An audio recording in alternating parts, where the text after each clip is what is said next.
Welcome to Lifestyle Solopreneur, the community for entrepreneurs who put lifestyle first. Join your host, Flavia Barris, as she interviews successful lifestyle solopreneurs and shares ideas to help you find the perfect balance between lifestyle, business, and self. Flavia is an attorney, marketing expert, and founder of several online academies. She's been featured in major media, including BBC World News, The Wall Street Journal, The New York Post, ESPN Television, and more. Join us for this episode of Lifestyle Solopreneur.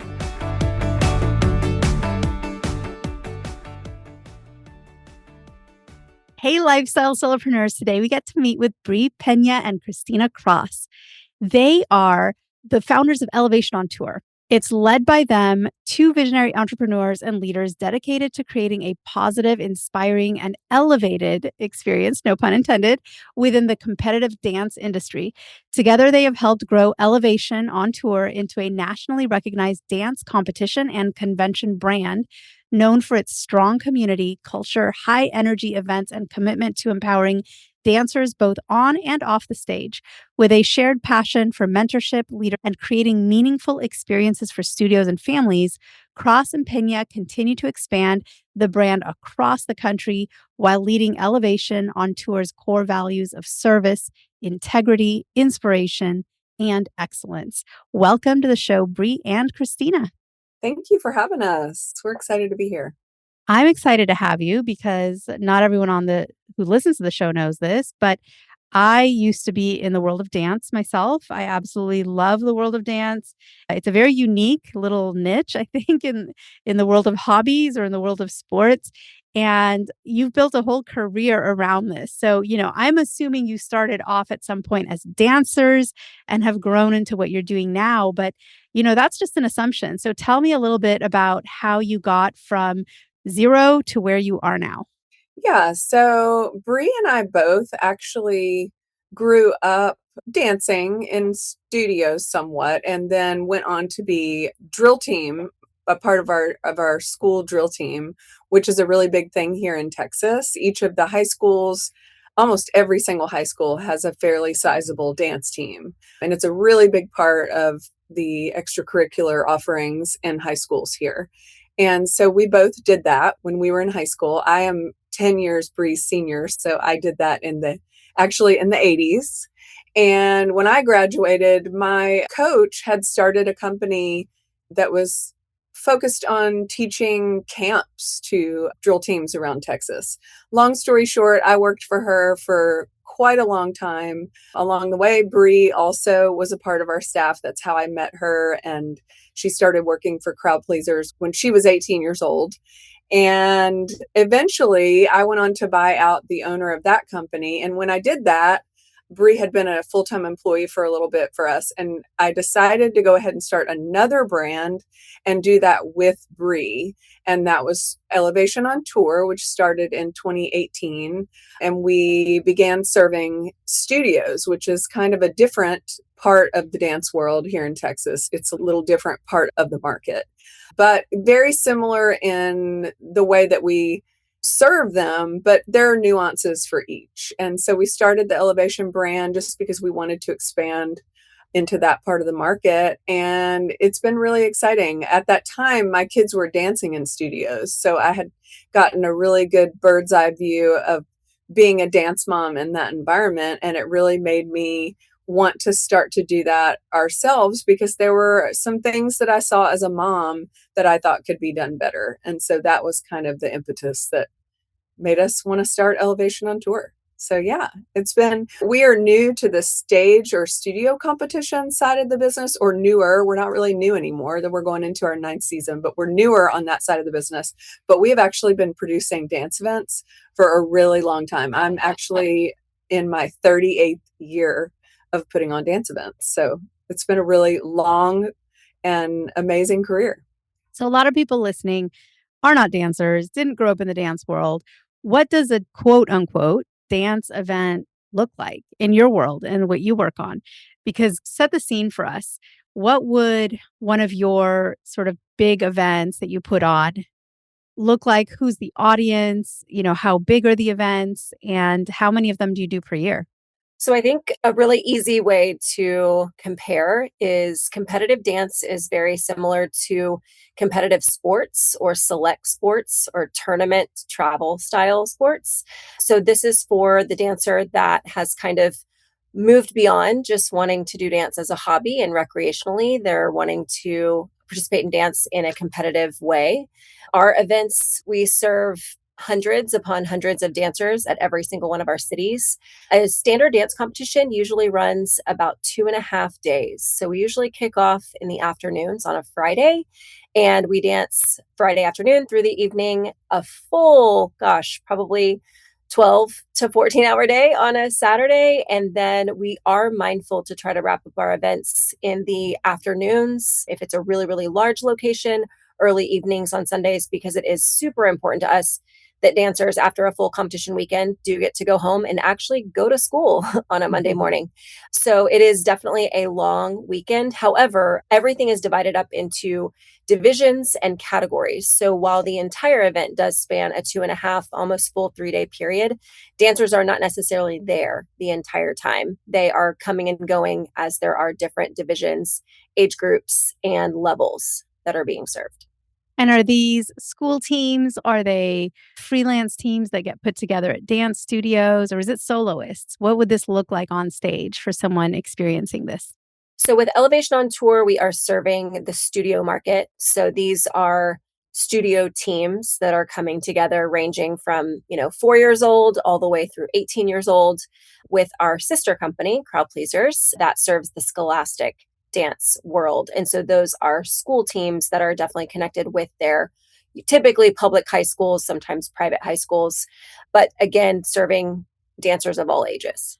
Well, there's a lot to unpack here because, again, this show is about entrepreneurship. So it's about being a business person, being a business leader, creating something. A lot of people who are entrepreneurs came up with their name, their branding, their concept. So tell us a little bit about that part of the journey because you are business partners. And sometimes it's easier to be a solopreneur because you have nobody to sort of negotiate with on, hey, what should we name the company? What should we name this program? How many events should we hold per year? There's very little negotiation that way. But you're partners. So tell us a little bit about that journey, doing business together as a team.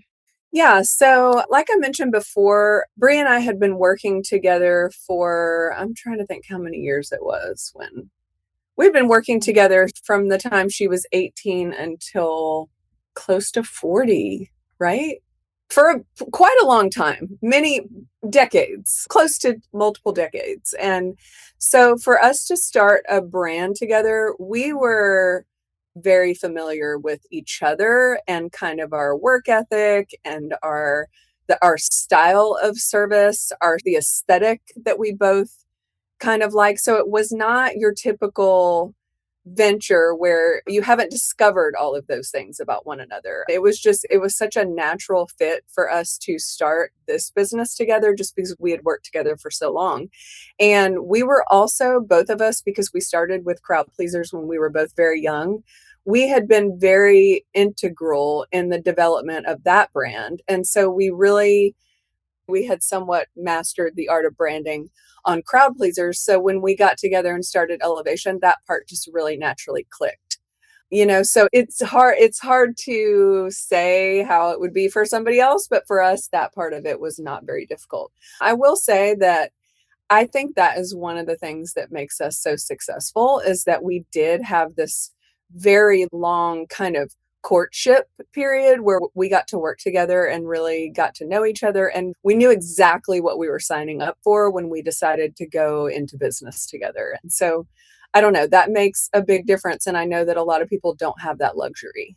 Well, we are an audience of entrepreneurs. So there may be people in the audience thinking, hey, I know nothing about dance, but I love, soccer or martial arts or, something else. And are thinking maybe I should create tournaments or grow in this industry because I'm already maybe a student of some kind of martial arts. Or maybe they own a studio, but they've never thought larger to put together some kind of regional competition or something. What would you say to someone like that who comes to you sort of hat in hand and says, hey, you're doing great at this in the world of dance. I want to do it in soccer or martial arts or, something else, some horseback riding competitions, whatever it is, would you tell them, look, hey, it's a miracle we made it. We had to thread this needle. We're doing great, but hey, I wouldn't wish this on anyone? Or would you be more encouraging? And do you think there's a lot more sort of room out there for more of these kinds of ventures just to give kids and families more activities, more things to shoot for, more goals, and just more fun? I think if someone has a passion to serve people well and to solve problems that they see, they should definitely take the leap. Yes, starting a business is definitely super challenging and there are many risks involved. But I think what makes a business successful is when you're able to identify either gaps in the market or things that could be improved in a way to serve people better. And I think that's what some entrepreneurs can view a situation from more of the passion lens and the purpose lens, where perhaps some bigger box businesses or private equity and those types of things are obviously driven a lot more by the numbers and the finances. But I think really passionate entrepreneurs can view things from the people lens and can really look to solve problems. So I think that that would be an encouragement to listeners out there that are looking to branch out and offer something new because they see something in their interest or in their marketplace that could be done better or more creatively. And for people who are successful in doing something like you are right now, I think there's always that risk that lots, maybe too many opportunities will pop up and people will be trying to pull you in lots of different directions, either maybe like do more events in this other state or, expand or make this bigger or hold more per year or, hey, why don't you start a shoe wear line or all these kinds of different opportunities and things pulling you in different directions. This show is about lifestyle and maintaining a sense of self and a sense of freedom and spare time and joy in what you do because you're not overworked. How do you maintain your sanity and keep yourself from becoming spread too thin? Yeah, so Brie and I each have 3 children. So we have done, most of our building of this business and Crowd Pleasers, the one that came before Elevation. We have been juggling a lot for a really long time. My kids are grown now, and much of the building of the original company was done when they were just little babies. And it was tough. It was tough, tough. I would say that I am absolutely so grateful for the people like my parents and my husband that were so supportive during that time to help me be able to continue to do something that I loved. But it's not easy. It's not easy at all. And as a woman, I think it's very tempting to just say, I'm going to throw in the towel and I'm just going to stay home and take care of these kids. But that's one of the things that I think I'm the most proud of and the most passionate about is that I was given an opportunity to do something just incredibly meaningful in my life. Obviously, my children and raising them is very meaningful, but I was able to build this other side of my life alongside with being a mom, which a lot of people don't have that opportunity. And that's one of the things that I'm super passionate about as an entrepreneur is being able to provide that same opportunity to young women who do want to have a career and be a mom. And Brie is one of those people that we have always tried to create a work environment that works for young moms. Brie, I'm sure you probably have something to add to that. I think that it is rare to think that you can balance both sides of that. But again, I think is something it's worth figuring out. And like Kristina said, our previous, with the original company Crowd Pleasers, I being a full-time employee there, I was always supported in exploring and growing my role with the company, but then also having 3 children very close together. That was something that was always, I felt supported in being able to do that. And I think as the side of the company with Crowd Pleasers has grown, we have a full-time team of many, many young moms. We actually, even in our office that we are recording this podcast in, there's a nursery that's in the back, and there are actually 2 very young babies that are back there with a nanny that these 2 moms have hired. So they're able to really dive in and focus in on work when they're here at the office, but they know that their young children are, just a few steps away if there was something that they needed. And that is such a special and unique opportunity for a working mom. And then I think as Elevation is growing, we also have some first-time moms on our full-time staff, and definitely more young people that are going to be growing their families. And I'm super glad to also partner with Kristina in making that a reality for them. So I think it is. And then I think just thinking about the mom perspective, I love the fact that my children get to have me, supporting them and really being as involved in their lives as I possibly can. But I love that they get to see that I do other things and that I have other important priorities. And I think that is motivating and inspiring to them, as they grow and decide what they're going to be passionate about. I hope that, watching not only obviously my husband, their father, in growing his business, they're getting to watch their mom do that too. Well, you are creatives and visionaries. So, what do you have on your roadmap into the future? What are the different projects that you would say would be different from what you're doing today? And maybe not. I mean, correct me if I'm wrong. Sometimes someone's like, hey, it's not broken. I'm not changing a thing. But what's in store in the next few years ahead of you? We are really passionate about growing the business, mainly because it gives us opportunities to touch more young people. I am super passionate about all dancers, but I'm particularly passionate about young women because that is just where my roots were in. We at Crowd Pleasers, we've always done a lot of leadership training and that sort of thing. And so I'm prioritizing young women and providing opportunities to build up young women that's what makes my heart beat. That is what I get up in the morning for. And so I think it's obvious that if that's our passion, that the more we can grow, the more we can do what we love and what we're passionate about. And I do feel like the dance industry in particular is so saturated with various companies, and all of them obviously have something good to offer or they wouldn't be in business.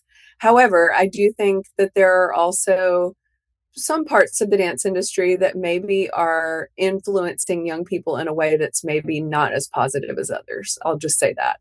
And we want to be the positive voice in the dance industry. We want to be the ones that are there to build up these young people into amazing humans.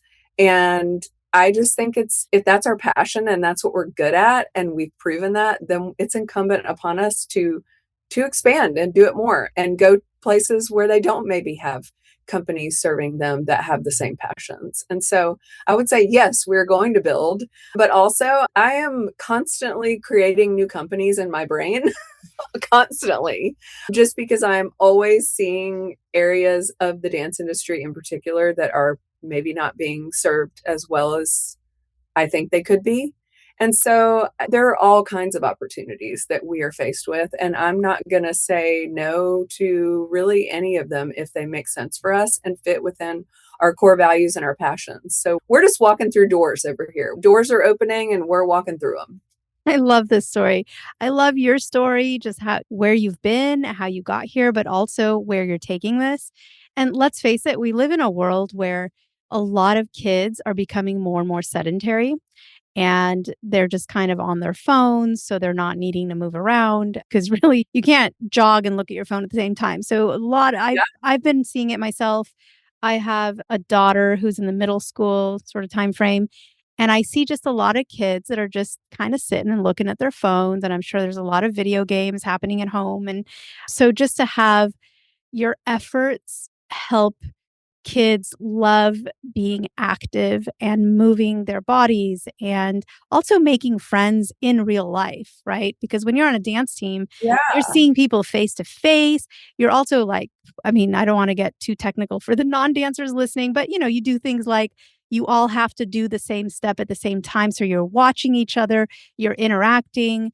There's camaraderie and friendship. And I think you're putting that out into the world and helping that grow. And that's just a wonderful thing. Yeah. And I think as we move into this era of AI being everywhere, I just think that human connection and the community that we're building here at Elevation and at events like ours, I think it's going to become more and more important to people as they find that a lot of their lives are getting kind of siloed into these, AI type activities, and the way that we work is changing and all of those things. And I just think people were made to be in community. And that's something that we're really passionate about and really trying to build. Well, on the one hand, while we guard against AI, are there any ways in which AI has helped your endeavors and your company and your business? Definitely. As much as we need to be cautious with AI, it has been super helpful tool. We actually encourage all of our team to try to use AI in new and creative ways to help them with efficiency or, just routine tasks. I know personally, I do handle a lot of contract negotiations with our venues, and AI has been incredibly helpful with that with me because I'm able to kind of double check my work and obviously the sales manager that I'm working with. I'm able to double check things and just get some guidance or different perspectives about certain language that's used in contracts. And that's just one small example. But creatively, we're able to use AI. And it's just great to have that tool as a brainstorming partner when you're talking about new branding ideas or new marketing sayings. And it really speeds up the process. And so, for as much as we need to guard against the things that AI can make things feel less human, I think we should also embrace the things that it does assist with, especially from a business aspect. So, for people listening that are fascinated by your story, they want to learn more about what you're doing, or maybe they even have a dancer who is in your area, your territory where you have these events. Tell us a little bit more about how people can go learn more about you, learn more about not just Elevation on Tour, but your other company as well, and just keep in touch and follow you. So we can be found on our website is elevation.com, as well as all of our socials are at Elevation on Tour. Our sister company, Crowd Pleasers Dance, actually serves crowd pleasers with the original Scholastic Dance platform, but then recently also has launched a spin-off branch, which is CPD Spirit. But both of those can be accessed with crowdpleasersdance.com, as well as socials there. We are very, very active on social media across all of our brands, across all social networks, and we'd love for people to check us out. As some parting thoughts, there's a lot of listeners who are not working on their own business right now. They're still in some kind of a job or maybe just some endeavor, maybe a business, but it wasn't the right one, who are looking to make some kind of a change, but change is scary and risk is scary.